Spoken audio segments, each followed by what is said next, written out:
오늘 신문에서 발췌한 기사를 전해드리는 뉴스 브리핑 시간입니다.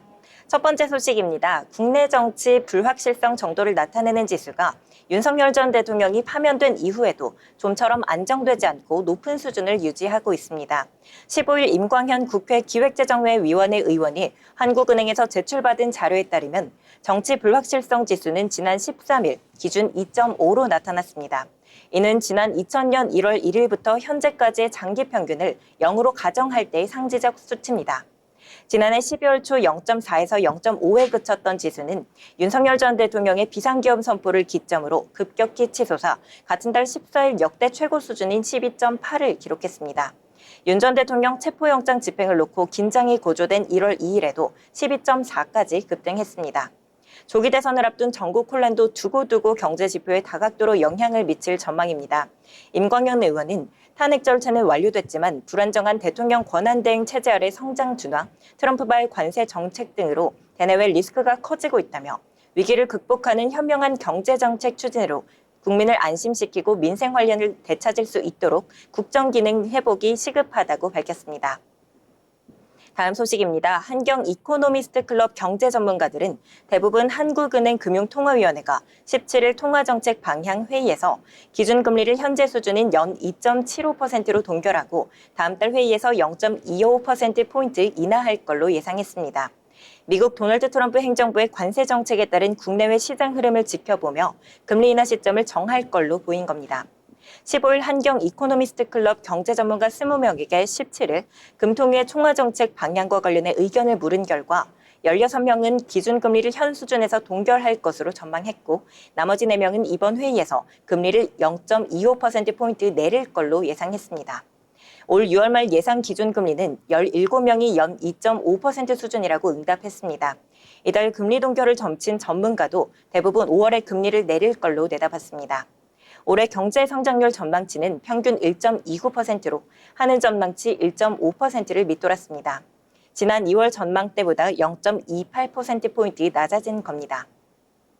다음 소식입니다. 정부가 산불 피해 복구와 내수 회복, 미국발 관세 충격 대응을 골자로 하는 12조 원 규모의 필수 추가 경정 예산안을 조만간 국회에 제출할 예정입니다. 종전에 발표한 10조 원보다 2조 원 증액한 건데요. 정부는 또 미국 도널드 트럼프 행정부가 관세 부과를 예고한 반도체 산업 경쟁력 강화를 위해 33조 원의 재정을 투입하기로 하고 이번 추경안 중 5천억 원을 반도체 지원에 배정했습니다.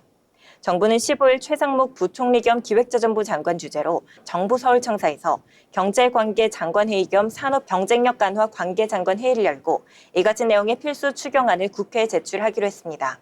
세부적으로는 재해, 재난 대응에 3조 원 이상, 통상, 인공지능 경쟁력 강화에 4조 원 이상, 민생 지원에 4조 원 이상 등 총 12조 원을 투입할 계획입니다.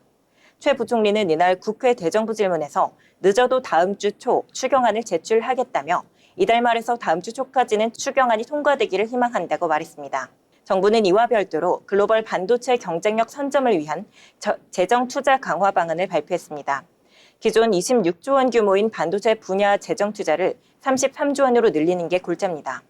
우선 1조 8천억 원으로 추정되는 용인, 평택 반도체 클러스터 송전망 지중화 사업비의 70%를 국가가 지원하기로 했습니다. 반도체 등 첨단 전략 산업 분야의 소재, 부품, 장비, 중견 중소기업이 입지 및 설비 투자를 하면 투자비의 30에서 50%를 보조금으로 지급하기로 했습니다. 50조 원의 첨단 전략 산업기금 중 반도체 저리대출 예산은 17조 원에서 20조 원으로 확대합니다. 다음 소식입니다. 국제신용평가서인 스탠더드 앤드 푸어스는 한국의 1인당 국내 총생산이 2028년에 4만 달러를 돌파할 걸로 전망했습니다. S&P는 15일 한국의 국가신용등급 보고서를 통해 한국의 장기신용등급을 종전과 같은 AA로 유지했습니다.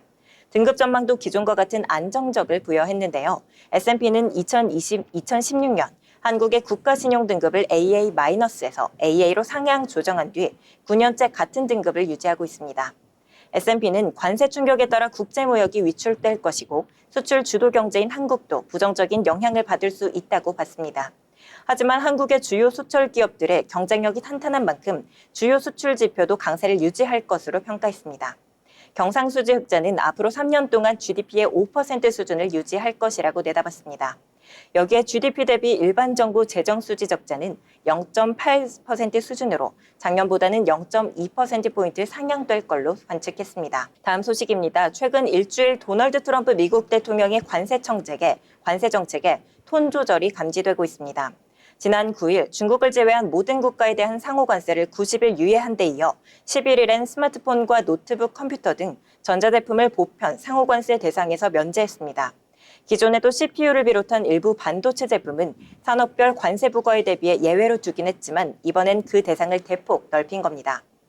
14일은 자동차 회사들이 미국 내 생산을 위한 시간을 더 벌 수 있도록 수입차에 적용하고 있는 25%의 관세를 한시 면제하는 방안을 검토 중이라고 언급하기도 했습니다. 반도체 관세에 대해 기업들과도 이야기하겠다, 유연성이 필요하다라고도 이야기했고요. 결국 반도체와 의약품을 필두로 산업별 관세가 또 부과되겠지만 전체적으로는 초강경 일변도했던 트럼프 대통령의 태도에도 변화가 관찰되고 있습니다. 지금까지 뉴스 브리핑 전해드렸습니다. 네, 경제면 전체적으로 잘 살펴주셨습니다. 이 미국의 관세 전쟁으로 인해서 경제 성장률 1% 아래로 떨어질 것이다 라는 전망도 나왔고요. 또 한은 이야기 해주셨는데 한은 같은 경우에는 17일에 이 기준금리를 결정하는 날입니다. 이 시장에서는 한은이 금통위에서 이 기준금리를 인하할 수 있다라는 관측이 지배적이다라는 점 포인트로 챙겨두시면 좋을 것 같습니다.